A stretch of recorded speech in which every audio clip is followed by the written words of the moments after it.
नमस्ते बच्चों, स्वागत है आप सभी का अपनी गणित की कक्षा में। हम पढ़ रहे हैं अपना तीसरा अध्याय बिंदु से परे एक दृष्टि।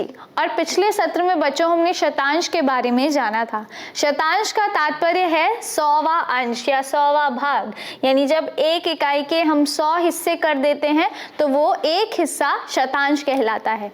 और यदि हम 100 शतांशों को एक साथ जोड़ दें तो वो एक इकाई बन जाती है, राइट, यानी एक इकाई ये बन जाती है, राइट। अब आपने ये भी पढ़ा था कि किसी भी एक इकाई के 100 भाग करने पर शतांश मिलता है, पर अलग अलग शतांशों को अगर हम जोड़ दें या घटाएं तो वो किस प्रकार से किया जाता है, चलिए आज के सत्र में समझते हैं।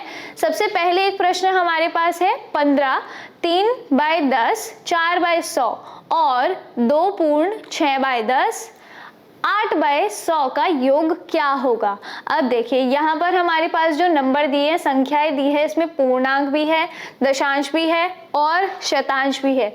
सिमिलरली इस वाली संख्या में भी पूर्णांक भी है, दशांश भी है और शतांश भी है, और इन्हें हमें इनका योग करना है, यानी इनको ऐड करना है। तो सिंपल तरीका कैसे हम करेंगे, किस प्रकार से होगा, देखिए इनको जोड़ेंगे। तो जोड़ने के लिए सबसे पहले हम इन्हें साथ में लिख लेते हैं, 3/10 और 4/100।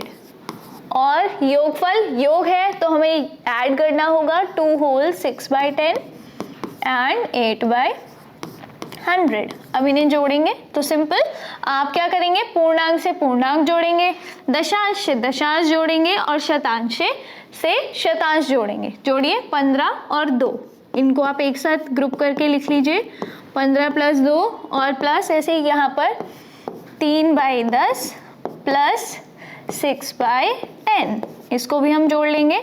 इसी प्रकार जो शतांश वाला भाग है उसको भी जोड़ेंगे, 4/10 यानी 4 शतांश और प्लस 8 शतांश, इनको जोड़ लेंगे। अब जोड़िए और लिखिए, तो ये बनेगा 15 + 2 इज 17, 17 और 3 और 6 हुआ 9/10 यानी कि 9 दशांश।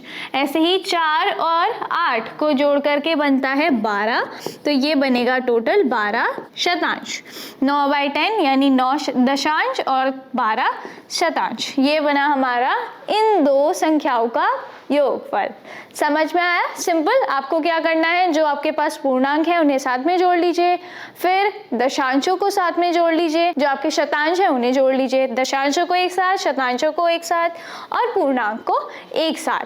अब देखते हैं कि यदि हमारे पास एक से ज़्यादा संख्या है और हमें उन्हें सब्ट्रैक्ट करना है तो किस प्रकार करेंगे। अब प्रश्न हमारे पास है, अंतर ज्ञात कीजिए 25 होल 9/10, या फिर आप कह सकते हैं 25 पूर्णांक 9 दशांश में से हमें क्या घटाना है, 6 पूर्ण 4 दशांश 7 शतांश। इन्हें हमें सब्ट्रैक्ट करना है, इनका अंतर बताना है, अंतर यानी सिंपल सब्ट्रैक्ट करना है।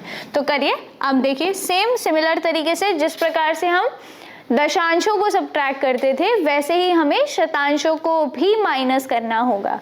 अब देखिए सिंपल, या तो आप इन्हें कॉलम से अरेंज कर लीजिए, ये बनेंगे 25 9/10 और इसमें से हमें क्या माइनस करना है, 6 होल 4/10 और 7/100। तो सबसे पहले तो हम क्या करेंगे, शतांशों में से माइनस करेंगे यहाँ से। अब देखिए दूसरे वाली संख्या में शतांश है लेकिन पहली वाली संख्या में नहीं है, तो हमें क्या करना होगा, यहाँ से एक दशांश से शतांश बनाना होगा। तो 9/10 को आपको क्या करना है, शतांश बनाना है। इससे किस प्रकार से बनाएंगे, एक शतांश हमें उधर देना होगा। तो आप सिंपल क्या कर सकते हैं, 8/10 और प्लस 1/10 कर सकते हैं, है ना। तो लिखिए, तो यहाँ पर हो जाएगा, देखिए यहाँ पर जो संख्या है यहाँ इसकी जगह पर हो जाएगा 8/10, यानी यहाँ रह जाएंगे 8 दशांश, और जो एक दशांश ये बचा है इसे हम शतांश बनाएंगे। कैसे, इसके नीचे और ऊपर दोनों जगह एक एक शून्य बढ़ा करके। तो ये बन गया 10 शतांश क्योंकि ये यहाँ पर 10/100 है। चाहे तो देखिए सिंपल तरीका है, 0 से 0 कैंसिल हो जाएगा, 1/10 ही बचेगा। तो सिंपल आपने क्या किया, एक 0 ऊपर और एक 0 नीचे, इस भिन्न में कोई डिफरेंस नहीं आएगा। तो ये क्या बना, 10 शतांश। ये 10 शतांश हम यहाँ पर शिफ्ट कर लेंगे, तो ये बनेगा 10/100। अब कीजिए माइनस। अब आपको 10 शतांश में से 7 शतांश माइनस करना है, तो कितना होगा, बचेगा 3। तो यहाँ पर आ जाएगा 3 शतांश। अब दशांशों को माइनस कीजिए, 9 तो नहीं, यहाँ पर 8 बचा है। 8 दशांश में से 4 जाएंगे तो क्या बचेगा, बिल्कुल 4 दशांश, 4/10। और अब माइनस करिए, 25 में से 6 जाएगा, बचेगा 19, तो ये बन जाएगा 19। आंसर क्या आया, तो उत्तर हमारे पास आया है 19 होल, 19 पूर्णांक 4 दशांश और 3 शतांश। This is our answer, right. समझ में आया, सिंपल। बस आपको क्या करना है, जहां पर शतांश नहीं है, इन केस प्रश्न में शतांश नहीं है तो आप शतांश लाएंगे, इन केस दशांश नहीं है तो उसको लेकर के आएंगे।